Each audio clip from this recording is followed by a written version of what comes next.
Welcome to GK all collection. आज है 23 जून और 23 जून 2023 से करंट अफेयर्स से जितने भी प्रश्न जो कि प्रतियोगी परीक्षाओं की दृष्टि से महत्वपूर्ण होंगे उन सभी के बारे में हम डिस्कस करेंगे। साथ ही प्रश्नों से संबंधित महत्वपूर्ण फैक्ट की भी चर्चा करेंगे। आज की क्लास की प्रैक्टिस टेस्ट पीडीएफ और आंसर की पीडीएफ आपको वीडियो के डिस्क्रिप्शन में मिल जाएगी। पीडीएफ आपको हमारी टेलीग्राम ग्रुप में मिल जाएगी। टेलीग्राम ग्रुप का लिंक मैंने डिस्क्रिप्शन में दे दिया है, वहाँ पर आपको सभी पीडीएफ एक साथ मिल जाएंगी। वीडियो को अंत तक देखें।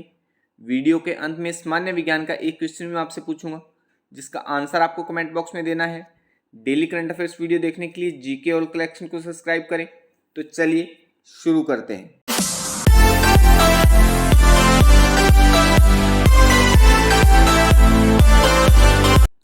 कौन सा देश पाकिस्तान में परमाणु ऊर्जा संयंत्र स्थापित करेगा? Which country will set up a nuclear power plant in Pakistan? तो अभी चीन पाकिस्तान में परमाणु ऊर्जा संयंत्र स्थापित करने वाला है। बी ऑप्शन इसका सही हो जाएगा। चलिए इसके बारे में और जान लेते हैं। पाकिस्तान को परमाणु ऊर्जा संयंत्र स्थापित करने के लिए चीन से 4.8 अरब डॉलर का निवेश मिलेगा। परमाणु ऊर्जा में भारत की स्थिति देखिए। परमाणु ऊर्जा भारत में बिजली का 5वां सबसे बड़ा स्रोत है। भारत के पास वर्तमान में 22 से अधिक परमाणु रिएक्टर हैं। तो इस प्रश्न से इतनी जानकारी आप ध्यान में रखिए। अच्छा, इसमें हमने चीन और पाकिस्तान दो देशों की बात की है, तो मानचित्र में इन दोनों देशों के बारे में देखिए।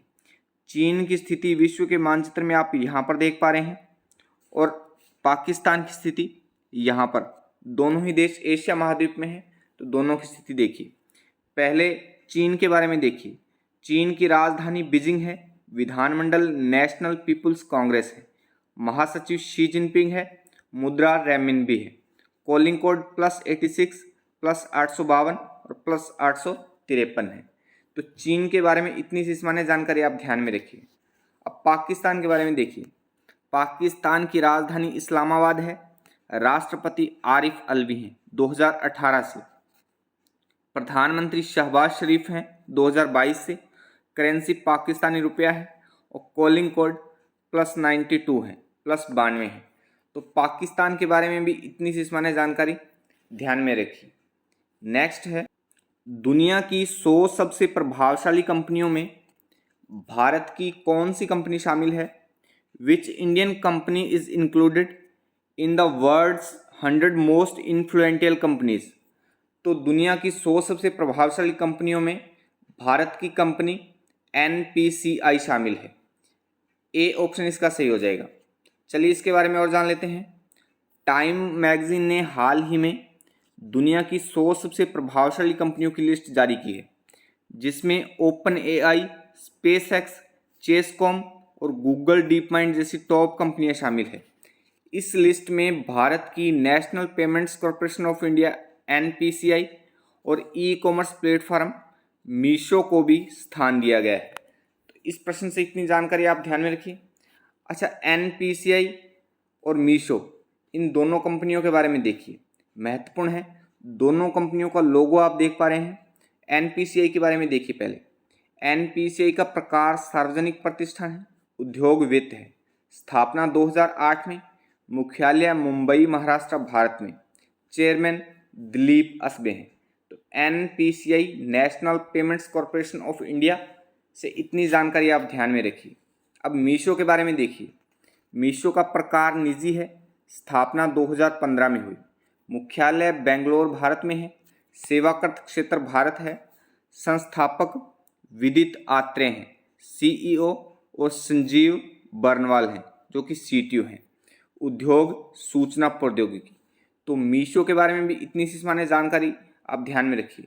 दोनों ही कंपनियां महत्वपूर्ण हैं, तो दोनों के बारे में इतनी सी जानकारी आप ध्यान में रखिए। नेक्स्ट है, वैश्विक लैंगिक समानता सूचकांक में कौन सा देश शीर्ष पर है? Which country is at the top of global gender equality index? तो वैश्विक समानता सूचकांक में आइसलैंड लगातार 14वें साल शीर्ष पर है। डी ऑप्शन इसका सही हो जाएगा। चलिए इसके बारे में और जान लेते हैं।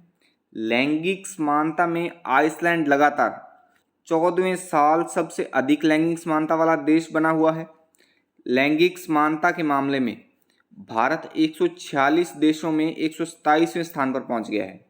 विश्व आर्थिक मंच WEF की वार्षिक लैंगिक अंतराल रिपोर्ट 2023 के अनुसार भारत की स्थिति पिछले साल की तुलना में 8 स्थान का सुधार हुआ है।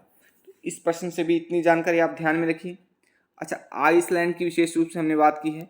विश्व के मानचित्र में आइसलैंड की स्थिति यहाँ पर आकर देख पा रहे हैं। आइसलैंड की राजधानी रेक्याविक है। राष्ट्रपति गुन्नी थोरलासिस जोहानसन है 2016 से।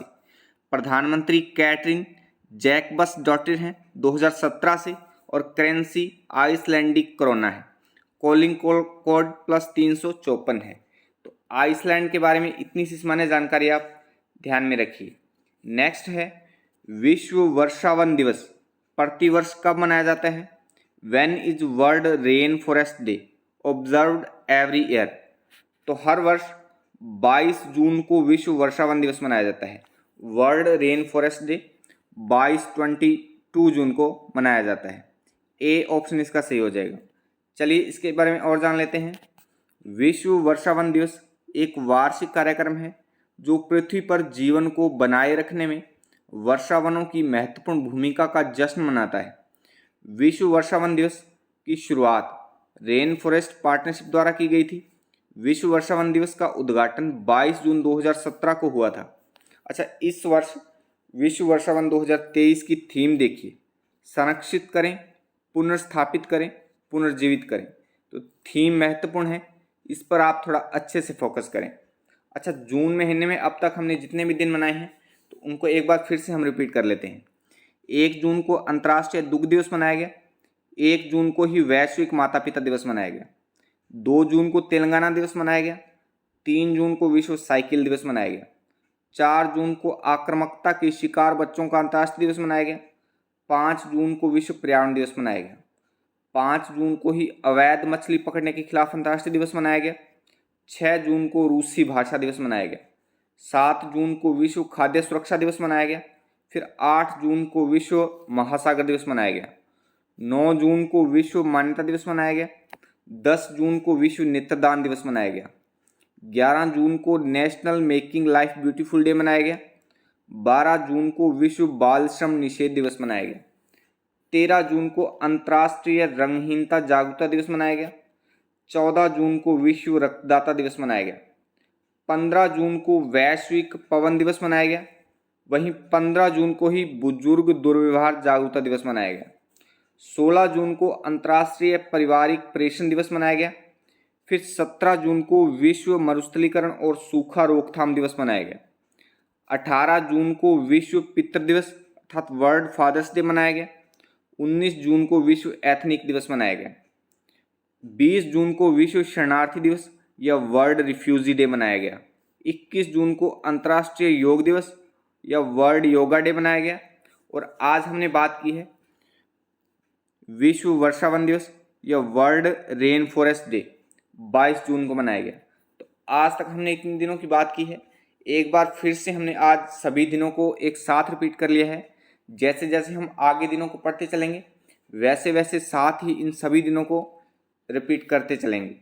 नेक्स्ट है, भारत के किस राज्य में सबसे बड़ा रामायण मंदिर बनाया जा रहा है? In which state of India the largest Ramayana temple being built? तो अभी बिहार में सबसे बड़ा रामायण मंदिर बनाया जा रहा है। सी ऑप्शन इसका सही हो जाएगा। चलिए इसके बारे में और जान लेते हैं। बिहार के पूर्वी चंपारण जिले की कैथवलिया में राम जानकी पथ NH 227A के किनारे विराट रामायण मंदिर निर्माण की नींव पड़ चुकी है। यह विश्व का सबसे बड़ा मंदिर होगा। विराट रामायण मंदिर में भगवान राम के साथ साथ श्री कृष्ण जी भी विराजेंगे। साथ ही यहाँ विश्व के सबसे बड़े शिवलिंग की भी स्थापना की जाएगी। इस प्रश्न से इतनी जानकारी आप ध्यान में रखिए। अच्छा, ये मंदिर बिहार में बनाया जा रहा है। तो भारत के मानचित्र में बिहार की स्थिति आप यहाँ पर देख पा रहे हैं। बिहार का गठन 22 मार्च 1912 को हुआ था। राज्य का दर्जा 26 जनवरी 1950 को मिला। राजधानी पटना है। राज्यपाल राजेंद्र V आर्लेकर हैं। मुख्यमंत्री नीतीश कुमार हैं 2020 से। जिलों की संख्या 38 है, विधान परिषद की सीटें 75 है और विधानसभा की सीटें 243 है। राज्यसभा सीटें 16 है और लोकसभा में 40 सीटें हैं। तो बिहार से इतनी सी सामान्य जानकारी आप ध्यान में रखिए। नेक्स्ट है, सितंबर 2023 में देश के पहले मोटो जीपी इवेंट की मेजबानी कौन सा राज्य करेगा? Which state will host the country's first moto GP event in September 2023? तो सितंबर 2023 में देश के पहले मोटो जीपी इवेंट की मेजबानी उत्तर प्रदेश करेगा। ए ऑप्शन इसका सही हो जाएगा। चलिए इसके बारे में और जान लेते हैं। उत्तर प्रदेश में 22 और 23 सितंबर को ग्रेटर नोएडा में बुद्ध अंतर्राष्ट्रीय सर्किट में देश के पहले मोटो जीपी रेसिंग की मेजबानी करने के लिए तैयार है। अतिरिक्त मुख्य सचिव खेल नवनीत सहगल ने बताया, दुनिया भर के लोग विभिन्न मीडिया प्लेटफार्मों के माध्यम से बाइक रेसिंग कार्यक्रम देख सकें। तो इस प्रश्न से इतनी जानकारी आप ध्यान में रखिए। अच्छा, ये इवेंट उत्तर प्रदेश में होने वाला है। तो भारत के मानचित्र में यहाँ पर आप उत्तर प्रदेश की स्थिति देख पा रहे हैं। उत्तर प्रदेश को राज्य का दर्जा 24 जनवरी 1950 को मिला। राजधानी लखनऊ है। राज्यपाल आनंदीबेन पटेल हैं। मुख्यमंत्री योगी आदित्यनाथ हैं बीजेपी से। विधानमंडल द्विसदनीय है। विधान परिषद में 100 सीटें हैं और विधानसभा में 403 सीटें हैं। वहीं राज्यसभा में 31 सीटें हैं और लोकसभा में 80 सीटें हैं। तो उत्तर प्रदेश के बारे में भी इतनी सी सामान्य जानकारी आप ध्यान में रखिए। नेक्स्ट है, असम परिसीमन प्रस्ताव किसने जारी किया है? By whom the Assam delimitation resolution been issued? तो अभी भारत निर्वाचन आयोग ने असम परिसीमन प्रस्ताव जारी किया है। सी ऑप्शन इसका सही हो जाएगा। चलिए इसके बारे में और जान लेते हैं। चुनाव आयोग के अनुसार परिसीमन एक विधायी निकाय वाले प्रांत में क्षेत्रीय निर्वाचन क्षेत्रों की सीमाओं को तय करने का कार्य या प्रक्रिया है। यह भौगोलिक क्षेत्रों का उचित विभाजन सुनिश्चित करता है। अच्छा, चुनाव आयोग ने ये परिसीमन जारी किया है। तो चुनाव आयोग के बारे में देखिए। गठन 25 जनवरी 1950 को हुआ। चुनाव आयोग का अधिकार क्षेत्र भारत है। मुख्यालय निर्वाचन सदन अशोक रोड नई दिल्ली। मुख्य निर्वाचन आयुक्त राजीव कुमार IAS हैं। 15 मई 2022 से। तो चुनाव आयोग के बारे में भी इतनी सी सामान्य जानकारी आप ध्यान में रखिए। नेक्स्ट है, हाल ही में किस राज्य सरकार में अब गवर्नर के स्थान पर मुख्यमंत्री यूनिवर्सिटी का चांसलर होगा? Which state government will now be the chief minister chancellor in place of governor? तो अब पंजाब में गवर्नर के स्थान पर मुख्यमंत्री यूनिवर्सिटी का चांसलर होगा। डी ऑप्शन इसका सही हो जाएगा। चलिए इसके बारे में और जान लेते हैं। पंजाब विधानसभा में मंगलवार को पंजाब विश्वविद्यालय कानून संशोधन विधेयक 2023 संक्षिप्त बहस के बाद पारित हो गया है। इस विधेयक के पारित होने से अब राज्य विश्वविद्यालयों का कुलपति राज्यपाल के स्थान पर मुख्यमंत्री होंगे। इस प्रश्न से इतनी जानकारी आप ध्यान में रखिए। अच्छा, पंजाब की स्थिति भारत के मानचित्र में यहाँ पर आप देख पा रहे हैं। पंजाब का गठन 1 नवंबर 1966 को हुआ। राजधानी चंडीगढ़ है। सबसे बड़ा शहर लुधियाना है। जिलों की संख्या 23 है। राज्यपाल बनवारी लाल पुरोहित हैं।